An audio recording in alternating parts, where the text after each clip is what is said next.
Bismillahirrahmanirrahim. Assalamualaikum warahmatullahi wabarakatuh. Waalaikumsalam warahmatullahi wabarakatuh. Yang berhormat Kepala Sekolah SD Negeri Kandang Sapi 1, beliau Ibu Suparmi SPSD, yang kami hormati Bapak Ibu Dewan Guru SD Negeri Kandang Sapi 1, beserta Bapak Ibu praktisi pendidikan yang alhamdulillah pada kesempatan siang menjelang sore ini kita semua dapat berkumpul dalam keadaan sehat walafiat, tidak kurang suatu apapun. Kesempatan yang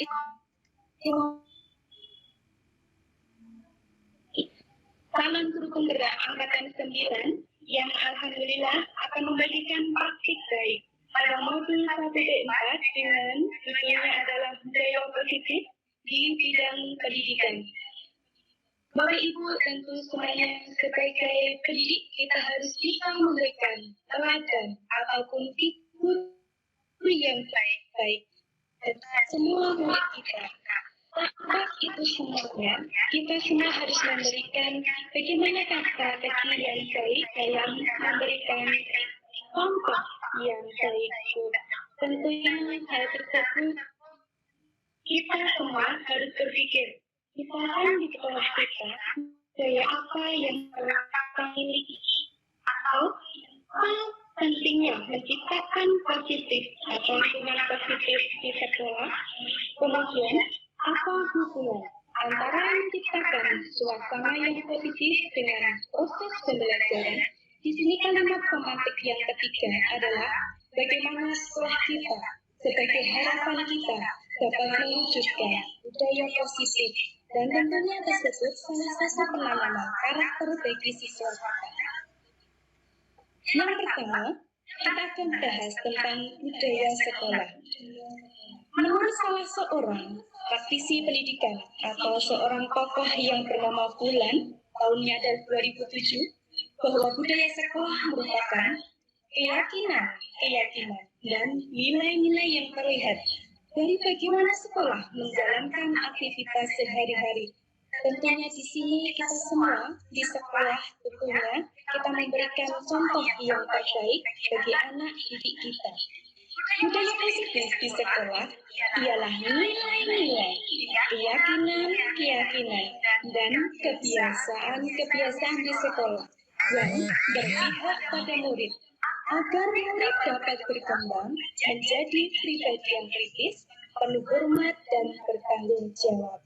Di sini salah satunya mungkin kita dalam setiap hari kebiasaan kita, apa yang kita terapkan di dalam lingkungan sekolah kita, misalkan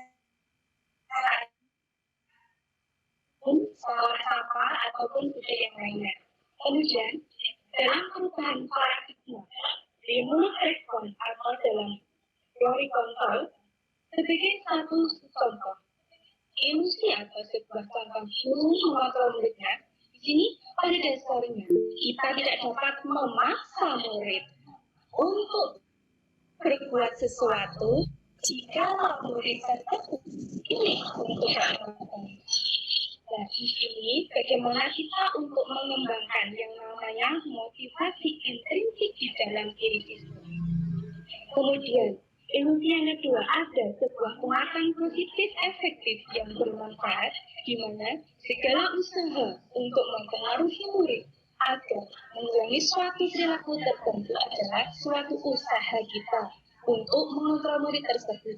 Dalam jangka waktu tertentu, kemudian murid tersebut akan mencoba untuk menolak pijikan kita. Nah, kita sebagai seorang pendidik harus memberikan teknik ataupun cara bagaimana toh kekuatan yang ada pada diri siswa tersebut bisa keluar sendiri tanpa kita menyuruhnya atau tanpa kita membujuknya, tetapi Kebiasaan-kebiasaan positif tersebut lahir di hati murid sendiri. Tanpa kita menyuruhnya, anak didik kita bisa melakukan hal yang terbaik. Kemudian, ilusinya bahwa kritik dari membuat orang merasa bersalah dan juga dapat menguatkan karakter. Di sini kita menggunakan kritik dan rasa bersalah untuk mengontrol murid menuju pada identitas yang gagal. Mereka belajar untuk merasa buruk tentang diri mereka. Mereka mengembangkan dialog diri yang negatif. Di sini artinya bahwa jika kita memberikan tekanan kepada siswa kita, maka di sini ada suatu rasa yang bersalah atau sifat negatif yang lahir dari diri siswa. Makanya, bagaimanakah kita sebagai seorang pendidik itu benar-benar bisa untuk mempengaruhi, untuk membujuk murid kita, atau menanamkan diri sebagai yang terbaik. Kemudian ada juga ilusi bahwa banyak orang dewasa yang percaya bahwa mereka memiliki tanggung jawab untuk membuat murid-murid berbuat hal-hal tertentu. Apapun yang dilakukan dapat diterima selama ada sebuah kemajuan berdasarkan sebuah pengukuran kinerja. Dalam arti kita sebagai seorang pendidik tidak boleh memaksakan sesuatu yang siswa. Kita harus memberikan dorongan ataupun rujukan itu ikut menghadapi siswa tersebut. Disiplin komunikasi dalam manusia. Disiplin positif, peraturan, mengatur, hukuman, atau ketidaknyamanan. Di sini kita menerapkannya bagaimana? Apakah disiplin itu terkenal dengan adanya hukuman? Apakah disiplin itu menentukan suatu ketidaknyamanan? Apakah disiplin itu sebuah kata tertib? Atau kita harus taat pada peraturan? Nah, di sini penjelasannya. Disiplin diri dapat membuat seorang yang pertama bisa menggali potensinya menuju kepada sebuah tujuan.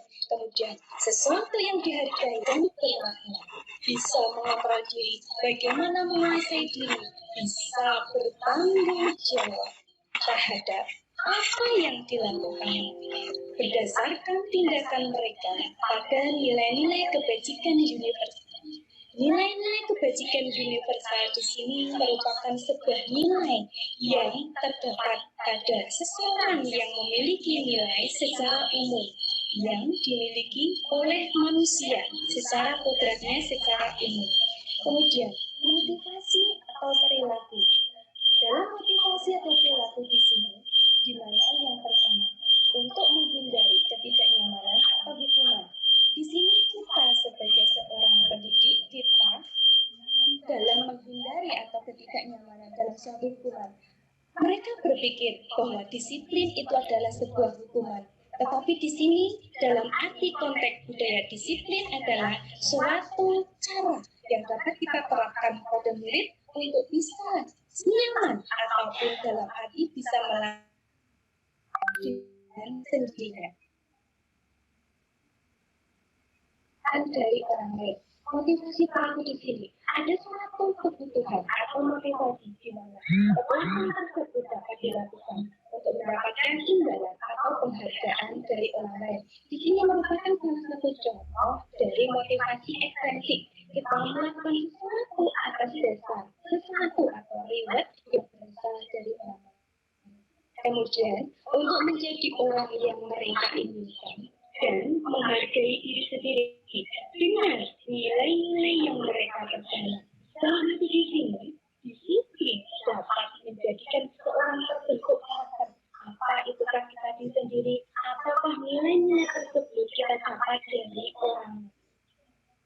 Kemudian, bahwasanya tujuan dari pendidikan dalam program guru penggerak ada yang namanya tujuan disiplin positif.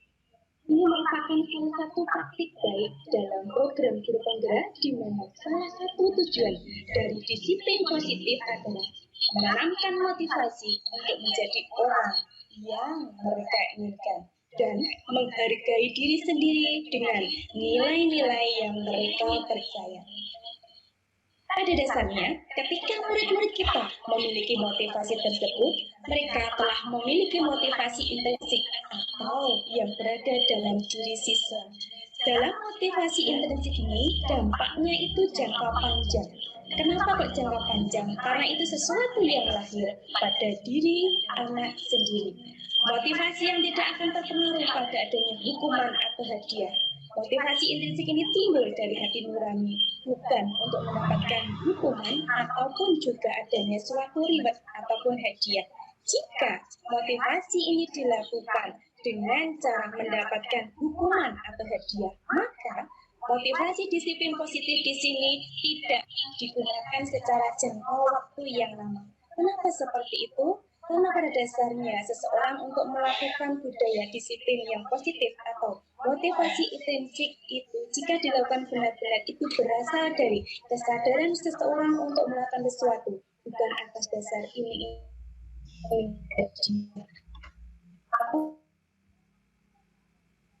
akan tetap berperilaku baik dan berlandaskan nilai-nilai kebajikan karena mereka ingin menjadi orang yang menjunjung tinggi nilai-nilai yang mereka hargai. Dalam arti di sini kita mengenal adanya yang namanya kebajikan universal. Kebajikan universal merupakan suatu nilai positif yang berasal dari seseorang, tetapi diyakini semua orang memiliki budaya tersebut. Kemudian yang kedua adanya keyakinan keras, hukuman atau penghargaan. Kita sebagai pendidik pada awalnya sebelum kita melakukan sebuah yang ini adalah suatu kesepakatan, kita melakukan suatu pembelajaran atau pembiasaan, maka kita mengenal adanya suatu keyakinan kelas. Keyakinan kelas merupakan suatu kesepakatan di mana keyakinan tersebut dilaksanakan, dihargai, dan ditentukan oleh seluruh murid kita.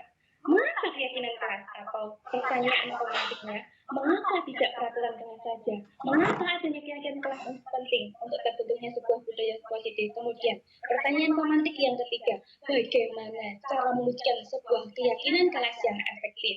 Nah, di sini merupakan suatu pertanyaan yang mengangan-angan kita sebagai seorang pendidik untuk menerapkan keyakinan kelas tersebut menjadi suatu hal yang positif. Mengapa kita menggunakan, misalkan di sini sebuah ada analoginya adalah mengapa kita menggunakan helm pada saat mengendarai kendaraan roda 2 atau motor. Di sini nilai kebajikannya, mengapa kita memiliki peraturan tentang penggunaan masker dan mencuci tangan setiap saat. Itu merupakan salah satu analogi yang kita gunakan. Pakai nilai-nilai yang diterapkan dalam nilai kebajikan tersebut. Tentunya pada saat kita menggunakan helm di kendaraan atau dalam perjalanan, maka nilai kebajikan yang muncul adalah nilai keselamatan dan juga kesehatan. Kemudian, nilai keselamatan atau kesehatan inilah yang kita sebut sebagai suatu keyakinan. Keyakinan berarti suatu keinginan yang dinikmati bersama, yang berasal dari suatu kesepakatan bersama. Jika hal tersebut dilaksanakan, maka kita dapat melakukan sesuatu hal yang positif.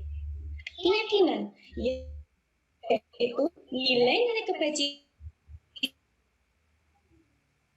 secara universal, lepas dari latar suku, negara, bahasa maupun agama. Nilai kebajikan tersebut pada dasarnya adalah sama.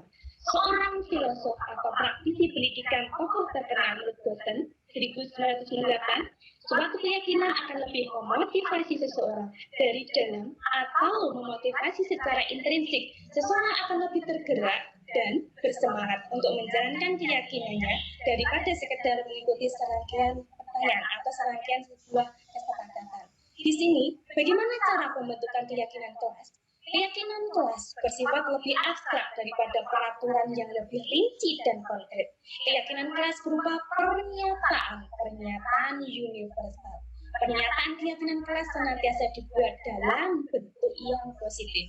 Keyakinan kelas hendaknya tidak terlalu banyak, sehingga mudah diingat dan dipahami oleh semua warga kelas. Keyakinan kelas sebaiknya sesuatu yang dapat diterapkan di lingkungan tersebut. Contohnya di lingkungan pendidikan kita. Kemudian, semua warga kelas hendaknya ikut berkontribusi dalam pembuatan keyakinan kelas lewat kegiatan curah pendapat dan bersedia meninjau kembali keyakinan kelas dari waktu ke waktu. Karena keyakinan kelas tersebut merupakan sesuatu yang dinamis di mana kondisional seseorang atau kegiatan tersebut adalah beragam. Jadi keyakinan kelas kita sesuaikan dengan masa-masanya. Ada nilai-nilai kebajikan dalam kesepakatan kelas yang kita peroleh. Nilai kebajikan tersebut adalah keadilan, kehormatan, adanya rasa peduli, adanya integritas, kejujuran, pelayanan, keamanan, kesabaran, tanggung jawab, kemudian adanya prinsip mandiri, keselamatan, dan juga kesehatan.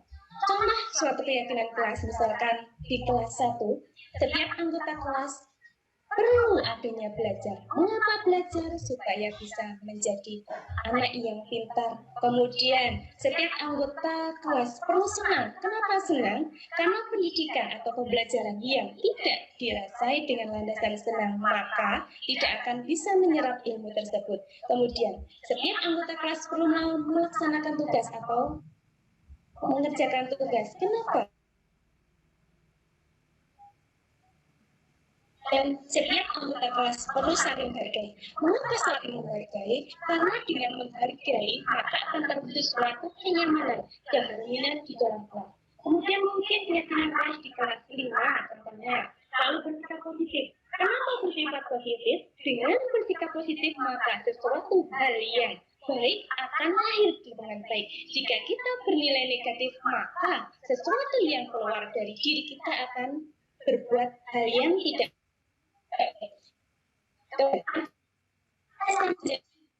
kenapa mencapai dengan diri yang dalam diri bagaimana menjadi orang yang diharapkan oleh semua. Kemudian percaya dan menghormati orang lain serta barang miliknya. Kenapa? Di sini ada sebuah rasa yang namanya adalah tanggung jawab. Tanggung jawab menghormati orang lain atau barang miliknya merupakan suatu nilai kebajikan universal. Kemudian berkomitmen terhadap setiap tugas. Kenapa Pak berkomitmen? Karena komitmen tersebut merupakan suatu langkah ataupun cara untuk menanamkan sikap terhadap anak untuk dapat berintegritas yang baik. Antara yang diucapkan dengan yang disikapkan itu sama. Kemudian senantiasa membantu. Senantiasa membantu di sini mendorong rasa persatuan, rasa kebersamaan, dan juga rasa saling memiliki. Tentunya Bapak Ibu, bahwa kita sebagai umat manusia memiliki kebutuhan dasar manusia. Adapun kebutuhan dasar pada manusia ada kenal dengan kebutuhan bertahan hidup.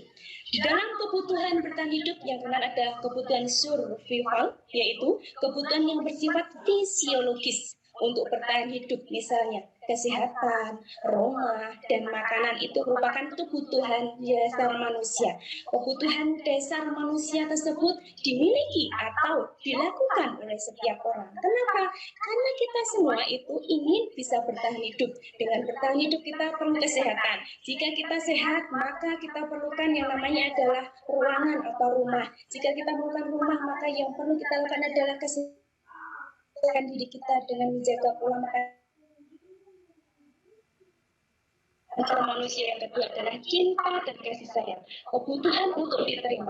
Kebutuhan ini dan 3 kebutuhan berikutnya adalah kebutuhan kasih sayang, dan 3 kebutuhan yang lainnya adalah psikologis. Dalam kebutuhan cinta dan kasih sayang di sini, kita sebagai seorang manusia berhak untuk dicintai, dikasih sayangi. Dengan begitu kita akan merasa dihargai, kita akan merasa dihormati. Jika kita merasa dihargai dan dihormati, maka timbul suatu keyakinan kita sangat berharga di mata orang lain dan kita dibutuhkan orang lain, maka kita dapat diterima oleh orang lain. Di sini ada yang namanya psikologis kita. Psikologis kita adalah sesuatu yang tertanam pada diri kita, bahwa diri kita itu sesuatu yang berharga. Kebutuhan untuk mencintai dan memiliki meliputi kebutuhan hubungan, koneksi sosial, kebutuhan memberi dan menerima kasih sayang, dan kebutuhan untuk merasa menjadi bagian dari suatu kelompok. Kenapa seperti itu? Karena kita sebagai umat manusia merupakan manusia yang sosial. Dalam arti kita harus bisa menyesuaikan diri dengan keadaan. Keadaan tersebut adalah lingkungan sosial. Manusia bersosial berarti membutuhkan orang lain. Dengan butuh orang lain, maka kita harus bisa dicintai dan juga disayangi. Kemudian kebutuhan dasar manusia yang ketiga adalah penguasaan, kebutuhan, pengakuan atas kemampuan. Di sini berarti kebutuhan ini berhubungan dengan kekuatan untuk mencapai sesuatu, menjadi kompeten, menjadi terampil, diakui atas prestasi dan keterampilan kita didengarkan dan memiliki rasa harga diri merupakan suatu kebutuhan yang tinggi dalam arti kreativitas kita, keterampilan kita akan merasa diakui, merasa dihargai, dan merasa didengarkan oleh orang lain. Kemudian kebutuhan dasar manusia yang keempat adalah kebebasan, kebutuhan akan pilihan, kebutuhan untuk bebas adalah kebutuhan kemandirian, otonomi, memiliki pilihan dan mampu mengendalikan arah hidup seseorang. Kebebasan bukan berarti kita bebas tidak bertanggung jawab, dalam arti kita bebas sebagai manusia sesuai dengan hak asasi manusia kita bahwa kita dilahirkan ke dunia merupakan manusia yang bebas untuk memilih dan adanya rasa kesenangan, kebutuhan untuk merasakan senang. Kebutuhan akan kesenangan adalah kebutuhan untuk mencari senang, bermain, tertawa. Kita seharian beraktivitas, kita misalkan dalam kegiatan tersebut kita sudah melakukan suatu hal yang melelahkan, maka kita juga sebagai manusia ada unsur kesenangan. Dengan unsur kesenangan akan mengembalikan mood kita menjadi bisa lebih lebih terampil lagi untuk melaksanakan kegiatan tersebut.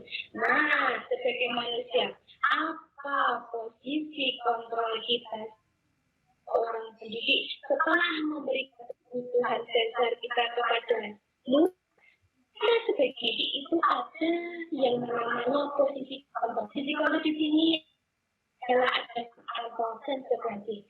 Berbeda hukuman dan konsekuensi.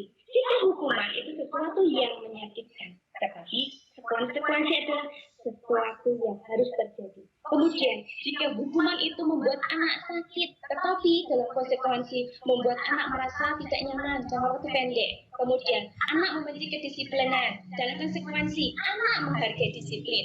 Kemudian dalam hukuman itu ada paksaan, tetapi dalam konsekuensi adanya stimulus dan tanggapan. Kemudian, dalam hukuman mendorong anak menyakiti diri sendiri. Kenapa? Karena mereka harus melaksanakan sesuatu yang bukan mereka inginkan. Dalam konsekuensi mendorong anak agar mudah menyesuaikan diri. Kemudian konsep diri yang buruk. Kenapa konsep diri yang buruk? Karena kita selalu terdekat adanya A, I, U, E, O. Yang arti di sini adalah beberapa hal yang harus kita lakukan. Tetapi dalam konsekuensi di sini adalah konsep diri yang lebih baik.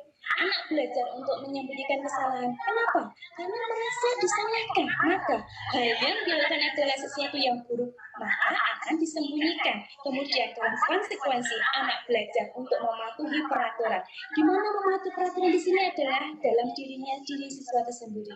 Kemudian dalam hukuman marah, ada rasa bersalah, dipermalukan, merasa tidak dihargai. Kemudian dalam konsekuensi adanya kehilangan hak, tidak dibuat nyaman, diasingkan, dan lain lagi. Di sini merupakan posisi kontrol kita sebagai seorang guru. Dalam hal ini kita dalam posisi yang mana? Misalkan di sini, dalam sekolah kita sebagai posisi kontrol kita sebagai guru penghukum, tindakannya memarahi, mengkritiki, menyakiti, melakukan tindakan kekerasan. Contohnya, dalam suatu perkataan, kalau kamu bersalah atau kalau kamu terlambat, kalau kamu misalkan tidak mengerjakan tugas, maka di sini suara ataupun yang dalam artinya adalah guru penghukum itu istilahnya adalah sesuatu hal yang menyakiti anak. Kemudian dari yang tidak atau tugas sekolahnya, misalkan setiap kelemahan mereka kemudian bagaimana akibatnya pelaksanaan perilakunya adalah melanggar yang berulang atau sebagai bentuk suatu perlawanan karena mereka merasa diintimidasi oleh guru. Kemudian jika kita guru yang merasa atau posisi kontrol diri yang kedua membuat rasa bersalah, di sini adalah dengan mendiamkan, kemudian menceramahi anak, membuat rasa bersalah. Contohnya adalah bapak kecewa, ibu kecewa sama kalian atau kenapa kalian setiap hari tidak mengerjakan tugas? Rasa intimidasi atau membuat rasa bersalah. Kalau kalian tidak mengerjakan tugas, nanti lama-kelamaan guru akan dimarahi ibu kepala sekolah. Nanti lama-kelamaan ibu akan dimarahi oleh orang tuamu. Di sini akan mengakibatkan rasa yang mendalam, kecewa pada diri anak. Kemudian murid itu merasa bodoh atau merasa dirinya nakal. Kemudian perilakunya adalah rasa rendah diri. Orang percaya diri, cemas, dan khawatir juga bersalah. Jika kita sebagai guru menerapkan posisi kontrol yang ketiga, guru itu sebagai teman, itu membuat pemakluman. Katanya lebih manis, kemudian bisa bersahabat, kemudian juga lebih, intinya adalah friendly. Dan arti di sini adalah kita itu dalam melakukan sesuatu itu bisa bersahabat contohnya. Anakku, kalian hebat sekali hari ini. Kenapa toh Pak setiap hari anak-anak itu terlambat atau kenapa toh kalian itu tidak mengerjakan tugas di sini? Anak akibatnya adalah merasa teman atau memaklumi dari kesalahannya. Di sini berarti kita menjadi sesuatu yang lemah, tergantung atau cenderung menunggu dalam arti bagaimana. Di sini berarti kita sebagai teman, dalam artinya adalah terhadap murid kita itu adalah sebagai friendship pertemanan. Kemudian jika dia sebagai pengontrol itu adalah memantau atau mencatat. Dalam arti di sini kamu sudah tahu aturannya kan, nak? Atau di sini, nak, setiap hari kalian tidak mengerjakan tugas. Apa konsekuensinya? Kenapa anak-anak itu bersifat seperti itu? Kita itu memantau, mencatat dari perilaku anak kita. Akibatnya adalah murid mempertanyakan konsekuensi perbuatannya. Di sini kalau hanya sebagai pengontrol itu lebih terhadap mengawasi, kemudian juga tidak dengan kata yang kasar, juga tidak dengan kata yang lembut, tetapi kita memantau anak. Maka di sini ada pola perilaku yaitu mengorientasi pada ganjaran atau hadiah. Dan tentunya di sini adalah ada yang timbul motivasi intrinsik. Kemudian, jika kita posisi kontrol pada yang kelima, guru sebagai manajer di sini adalah bertanya, membuat kesepakatan. Dalam arti di sini lebih nyaman, lebih fleksibel, dan juga lebih baik. Dalam arti bagaimana kita sebagai guru itu adalah hal yang baik. Paling baik kita sebagai guru dalam posisi yang kelima, yaitu sebagai manajer. Kenapa sebagai manajer? Dengan sebagai manajer itu kita juga sebagai teman, kita juga sebagai pemantau. Anak-anak di sini akan timbul rasanya sendiri. Bagaimana toh? Kenapa kok saya seperti ini? Kenapa toh saya tidak menjadi anak yang baik? Tidak merasa diintimidasi, tidak merasa disuruh, tidak merasa ditekan, atau tidak sesuatu hal yang lemah. Di sini sebagai manajer itu lebih baik. Kemudian akibatnya, apa yang bisa saya lakukan untuk memperbaikinya? Anak-anak berkata seperti itu dalam dirinya masing-masing karena sebuah keyakinan. Dengan adanya kita sebagai guru posisi kelima atau sebagai manajer, maka akan terbentuk budaya positif dari dalam diri siswa. Untuk motivasi secara intrinsik. Dalam motivasi intrinsik di sini berarti kita sebagai seorang guru, maka sebagai seorang manajer atau seorang guru kita bisa menjadikan apapun keadaan siswa, kita bisa mendorong, kita bisa membuat anak tersebut tidak merasa bersalah, anak merasa berubah energi yang terkait bahwa itu ada yang namanya segitiga restitusi. Segitiga restitusi merupakan bagaimana jika orang berlaku salah pada kita. Sebuah pertanyaan pemantiknya, memaafkankah? Membuat mereka tidak nyaman, berfokus pada kesalahan daripada mencari cara memperbaiki diri, fokus pada cara membayar ketidaknyamanan atau mengembalikan harga diri mereka, membuat situasi menjadi imbas atau membuat situasi menjadi benar, merupakan suatu pemantik pertanyaan dari segitiga restitusi yang akan kita bahas pada kesempatan siang hari ini.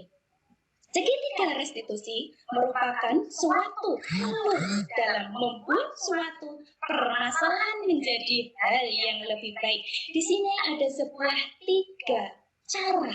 Yang pertama adalah menanyakan keyakinan. Keyakinan tersebut adalah suatu nilai-nilai kebajikan universal. Keyakinan apa? Misalkan dalam kelas kita dalam sebuah pembelajaran, keyakinan kelas apa yang telah kita sepakati? Kemudian, kamu ingin menjadi orang yang seperti apa? Dengan begitu, anak dengan rasa sendirinya bisa menjadi hal yang lebih baik. Tidak merasa diintimidasi, tidak merasa dihukum, tidak merasa mereka diceramahi atau mereka dikekang. Dengan adanya segitiga restitusi di sini, anak bisa berlaku yang lebih baik. Kemudian, mereka yang kedua dengan cara adalah menstabilkan identitas. Adanya menstabilkan identitas di sini itu seseorang. Semua orang pernah melakukan kesalahan, tetapi kamu juga bukan satu-satunya yang pernah melakukan kesalahan ini. Maka anak-anak tersebut akan merasa dirinya dihargai. Kemudian setelah dirinya dihargai, dirinya merasa dihormati, dirinya merasa diinyamankan. Di sini bukan kita cara main, bukan hukum, bukan kita butuhkan, maka anak dengan sendirinya akan melakukan suatu validasi tindakan yang baik. Dan itu benar atau kita salah. Jadinya dalam hal ini kamu tentu punya alasan mengapa ini. Jadi sebagai seorang guru dalam melakukan segitiga untuk melakukan hal yang baik dalam sebuah kasus atau semua yang kita lakukan setiap hari. Tentunya kita sebagai seorang pendidik setiap hari itu merasa atau memiliki banyak sekali permasalahan yang terjadi di dalam kelas kita. Mungkin anak kita setiap hari tidak melaksanakan tugas, mungkin anak setiap hari tidak melakukan kedisiplinan, misalkan menanamkan disiplin terhadap pakaian mereka, identitas mereka, atau juga mereka terlambat dalam pembelajaran atau terlambat sekolah. Di sinilah ada alasan dari anak-anak tersebut mengapa mereka setiap hari melakukan itu. Maka ada cara yang lebih efektif untuk mendapatkan apa yang kamu butuhkan. Di sini tentunya ada sebuah keyakinan atau langkah dalam segitiga restitusi di sini. Langkah tersebut tujuannya untuk apa? Untuk mengontrol seluruh anak didik kita. Anak didik kita merupakan sebuah pengembangan kita sebagai teladan, kita sebagai contoh. Ya tadi, menstabilkan identitas, maka teori kontrolnya adalah kita semua akan melakukan hal yang terbaik. Apa yang kita lakukan untuk anak didik kita. Kemudian, validasi tindakan yang salah. Kemudian dalam validasi tindakan yang salah, semua perilaku memiliki alasan. Kenapa? Anak melakukan kesalahan. Tentunya mereka memiliki alasan. Kita cari hal yang terbaik. Mereka kita yakini bahwa mereka melakukan perbuatan yang salah, tentunya ada alasan. Kemudian menanyakan keyakinan. Kita semua bahwa murid anak didik kita juga memiliki adanya suatu motivasi, keyakinan mereka untuk menjadi yang lebih baik. Sholat diyakini dengan atau pola disiplin positif.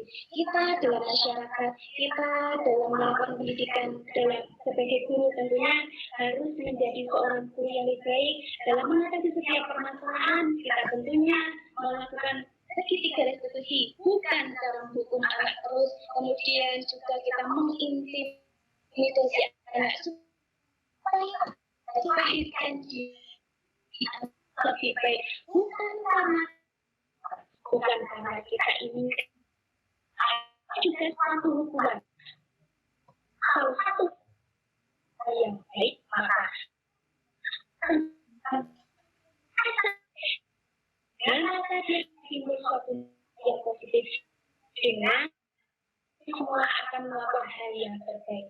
Oleh itu semuanya itulah yang dapat saya sampaikan dalam praktik baik Pendidikan Guru Penggerak Angkatan 9 dari SD Negeri Kadang Sati 1 dan semua Bapak Ibu praktisi pendidikan. Kami ucapkan terima kasih. Mungkin ada yang mau menanyakan tentang apa praktik baik yang saya lakukan atau Bapak Ibu semuanya berbagi praktik baik pengalaman. Saya persilakan.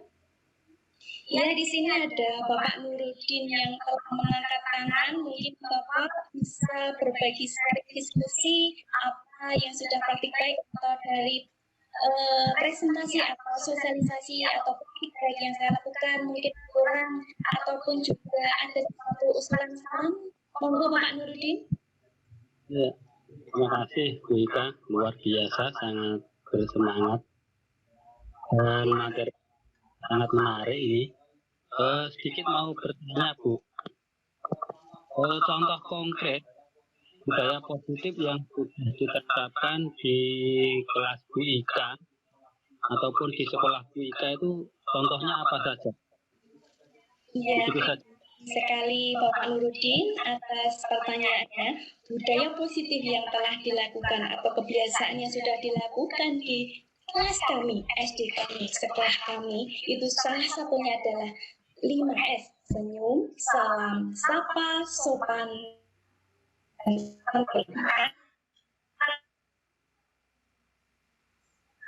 menyebarkan karakter, karena setinggi apapun pengetahuan seseorang, maka ada dulu yang kita utamakan. Kemudian kebiasaan positif lagi adalah anak di SD kami atau sekolah kami itu telah melaksanakan yang namanya praktik baik dalam kebiasaan sholat duha, kemudian juga adanya bacaan-bacaan pendek, kemudian juga anak-anak itu berperilaku sesuai dengan nilai-nilai agama. Salah satunya adalah setiap pagi anak didik kami akan melakukan sholat duha yang didampingi oleh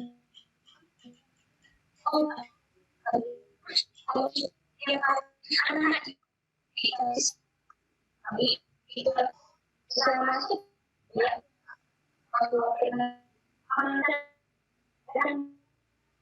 oleh Bapak Ibu wali kelas di SD kami. Dan praktik baik atau budaya positif lainnya adalah kami setiap bertemu dengan Bapak Ibu atau bertemu dengan orang-orang atau bertemu dengan yang lebih dewasa atau lebih tua, maka ada anak-anak itu yang membuka badan, kemudian mengucapkan permisi, itu merupakan sesuatu yang luar biasa bagi kami. Merupakan langkah kecil, tetapi itu merupakan pembudayaan yang baik yang harus kita tanamkan terus supaya pendidikan, moral, pengetahuan, dan juga etika. Attitude di sini sangat penting sekali. Kemudian juga dalam menjaga kedisiplinan. Anak-anak itu setiap pagi itu sudah melakukan yang namanya adalah masuk kelas sebelum istilah di sini bel masuk. Anak-anak itu sudah masuk semua. Mereka sudah duduk di tempatnya masing-masing menunggu Bapak Ibu gurunya untuk masuk di dalam kelas. Merupakan sesuatu hal yang luar biasa bagi kami dari seorang pendidik. Mereka yang sudah tahu aturan, kesepakatan, keyakinan kelas yang ada pada sekolahnya masing-masing. Tentunya di sini sebelum melakukan budaya positif tersebut adanya suatu keyakinan-keyakinan yang kita laksanakan bersama, kemudian adanya motivasi dan peran seorang guru menjadi figur yang lebih baik. Mungkin itu Bapak Nurudin yang sekolah kami telah melakukan praktik baik ataupun budaya positif, disiplin positif dalam praktik baik dalam bidang pendidikan. Ya, luar biasa sekali Bu ya. Terima kasih Bu. Sudah cukup. Ya, mungkin. Baik, ya. Perlu ditingkatkan dan untuk kelas dan sekolah yang lain positif tersebut. Terima kasih Bu. Ya, terima kasih Bapak Ibu semuanya, terutama di sini adalah Ibu Kepala Sekolah SD Negeri Kandang Sapi 1, Bapak Ibu Dewan Guru Negeri Kandang Sapi 1, Bapak Ibu praktisi pendidikan dimanapun berada, dan juga sahabat-sahabat semua yang pada kesempatan siang hari ini dan menjelang sore ini telah membersamai kami ataupun saya sebagai calon guru penggerak angkatan 9 untuk melakukan diseminasi disiplin budaya positif dalam modul 1 dan 4 pendidikan guru penggerak angkatan 9. Melalui praktik baik kami sebagai seorang pendidik bisa dikeluarkan bersama, kita saling berbagi, kita saling sharing, saling diskusi bagaimana kita menjadi yang lebih baik. Mungkin itu yang bisa saya sampaikan kepada Bapak Ibu guru semuanya, dan pada kesempatan malam ini atau siang hari ini mohon maaf jika kami dalam melakukan praktik baik diseminasi pendidikan kurang berkenan di hati Bapak Ibu semuanya. Mohon maaf sebesar-besarnya, dan semoga kita semua guru di seluruh Indonesia menjadi guru yang lebih baik. Guru di seluruh Indonesia bisa memberikan aksi nyata ataupun budaya positif masing-masing. Mungkin ada kurang lebihnya, kami mohon maaf. Mungkin sebelum kita tutup kegiatan kita pada sesi ini, mungkin bisa meng-on-kan kamera semua sebagai salah satu bukti bahwa kita selalu bersama. Bapak Ibu, terima kasih sekali atas waktunya yang mungkin pada kesempatan ini kita bisa berbagi yang lain lagi, atau di kesempatan lain kita akan saling secara bersama untuk menjadi guru di seluruh Indonesia menjadi yang lebih baik. Bapak Ibu semuanya, mohon maaf yang sebesar-besarnya dari saya jika kurang kata atau sikap yang kurang berkenan di hati Bapak Ibu, mohon maaf yang sebesar-besarnya. Salam guru penggerak. Kami ulangi.